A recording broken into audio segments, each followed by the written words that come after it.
Bonjour, je m'appelle Chris et aujourd'hui je vais faire l'essai de la Volvo S60 2021.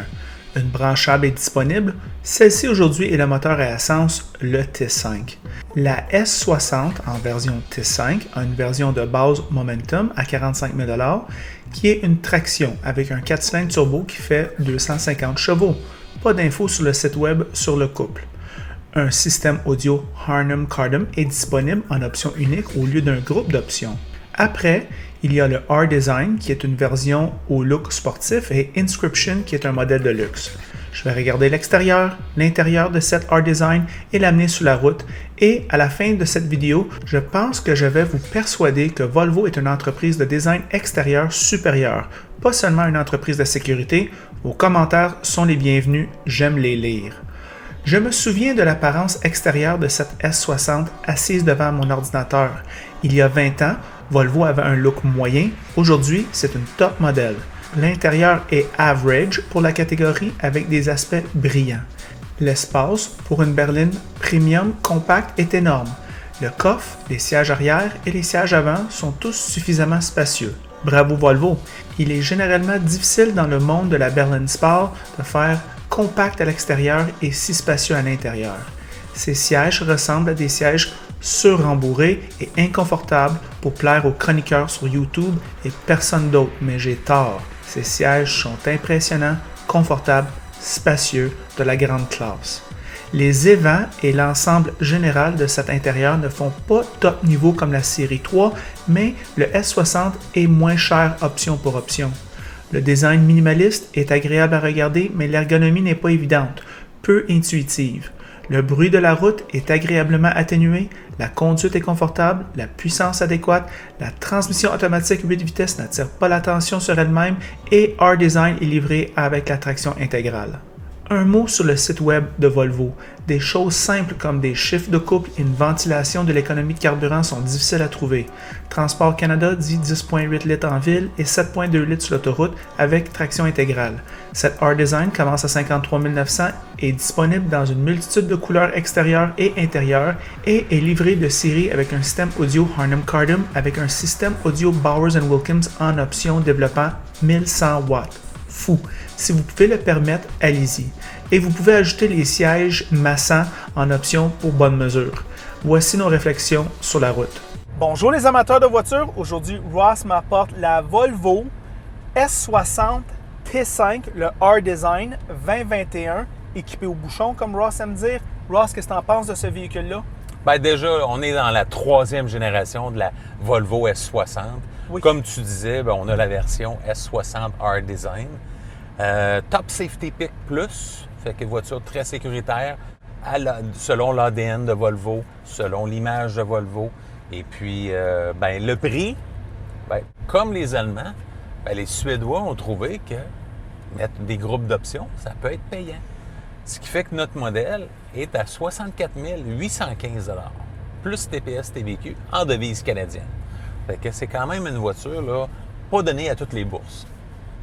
Les pots, magnifique ligne extérieure. Oui. Moi, j'adore. Conservateur, mais avec de la classe. Vraiment, là, un beau coup de crayon de la part de Volvo.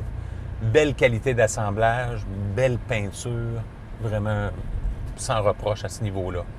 Finition intérieure aussi, de belles factures, bien présentées, pas trop sobre, quelques agencements de couleurs. C'est vraiment bien de ce côté-là. Voiture homogène, pas sportive, pas trop mollasse non plus, un peu entre les deux. Moi, les sièges, je les trouve très confortables également. Incroyable. Équipement très complet. Apple CarPlay, Android Auto sont de série également. Évidemment, les comptes, bien, prix du modèle d'essai, on frôle les 65 000 $ plus taxes. C'est pas donné. C'est beaucoup. Conduite qui n'est pas aussi sportive que certaines concurrentes. Probablement que BM a un petit côté plus sportif en termes de sensation de la direction. C'est pas au niveau de la suspension parce qu'elle est quand même assez ferme. Fiabilité, bien là, c'est un petit peu le point d'interrogation chez Volvo. Beaucoup de problèmes avec le système d'infodivertissement, de l'électronique. On a ici un moteur turbo compressé, mais dans certains modèles, on a un modèle suralimenté et turbo-compressé, ce qui rend la technologie, le moteur très avancé technologiquement, mais qui peut faire défaut. Beaucoup de complexité. Le réseau de concessionnaires, qui est limité, là. Si on parle dans la province de Québec, là, il y a quelques concessionnaires Volvo à travers la province, ce qui fait que pour avoir une certaine concurrence au niveau du service après-vente, ça peut être un petit peu plus hasardeux. Système d'infodivertissement, là, évidemment, moi je trouve des fois il est un peu lent à réagir, il n'est pas le plus convivial. La concurrence, il y a l'Acura TLX qu'on a essayé dernièrement, il y a quelques semaines. L'Alfa Romeo Giulia, que moi j'ai adoré comme voiture. L'Audi A4 là, pour sa finition. BMW Série 3 également, qui est très bien. Belle conduite allemande, très intéressante. Cadillac CT5, on a essayé la CT5V. Ça a été un de tes coups de cœur. Ouais. Genesis G70. On peut penser aussi à l'Infiniti Q50, Jaguar XE, Lexus IS pour la légendaire fiabilité, le Mercedes Classe C. Puis pour finir, si on veut aller dans l'électrique, on pourrait penser à un Tesla Model 3. Fait que c'est un peu la concurrence. Quelles sont tes premières impressions sur la Volvo S60 T5? Moi, Ross, qu'est-ce que j'apprécie le plus de cette voiture-là? C'est les proportions extérieures. Elles sont renversantes. Ouais. Quand je t'ai vu arriver chez nous avec, je la trouvais tellement belle. Je sais pas, très européen. Oui. Et puis, sans aucun compromis au marché américain, on dirait qu'ils ont fait... Au niveau du look, je te parle. Ouais. Sobre, conservateur, bon goût. Ça me fait penser à la série 7 du Transporteur il y a 20 ans. Et puis, c'est un compliment sincère que je fais. À l'intérieur maintenant. À l'intérieur, moi, je te dirais plus ou moins exactement ce que tu dis, Ross. Les bancs défient mon visuel dans le sens que, tout est rembourré. J'ai l'impression que je vais avoir des points de pression partout, mais c'est pas le cas. Non. Alors, c'est un tour de magie. Je sais pas comment ils ont fait. J'essaie pas de chercher comment, mais c'est comme ça. Puis le support est là. Il y a, oui. Dans les courbes, là, C'est... je veux dire, le siège fait le travail. Moi, je comprends rien. Je Ouais. comprends rien. Alors, à ce niveau-là, c'est bien. Quand même assez d'espace en arrière. Je te dirais peut-être égal ou meilleur à tous ses compétiteurs. On a ici une position de conduite assez naturelle. Moi, je te dirais que la suspension pour Berline Sport bien dossée, je vais dire comme toi, au niveau du sensation de conduite dans le volant, il en manque un peu de feedback. Il y a beaucoup de compétiteurs, c'est le même, fait que je ne suis pas prête à la pénaliser pour ça. Exact.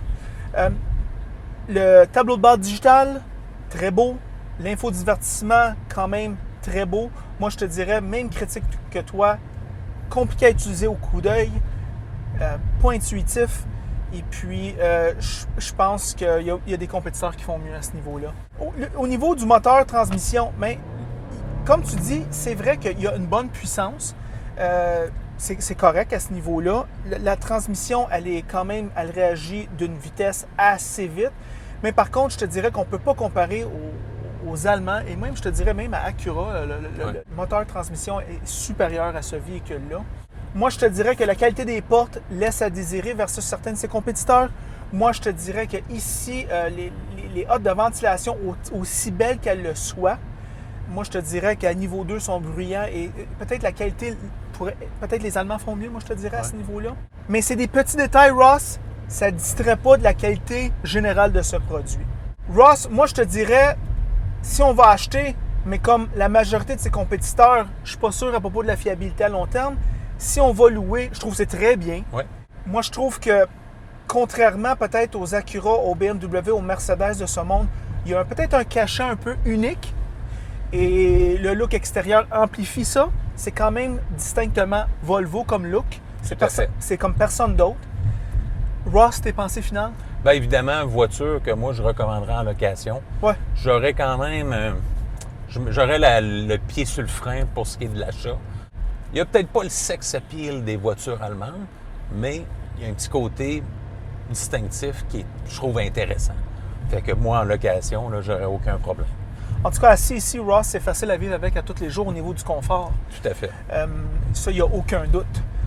Alors, c'est ça nos pensées sur le très bon Volvo S60 T5. En passant, si vous aimez la vidéo, aimez-le. Si vous ne l'aimez pas, aimez-le pas. Et si vous l'aimez beaucoup, mais franchement, abonnez-vous à la chaîne. Et c'est tout.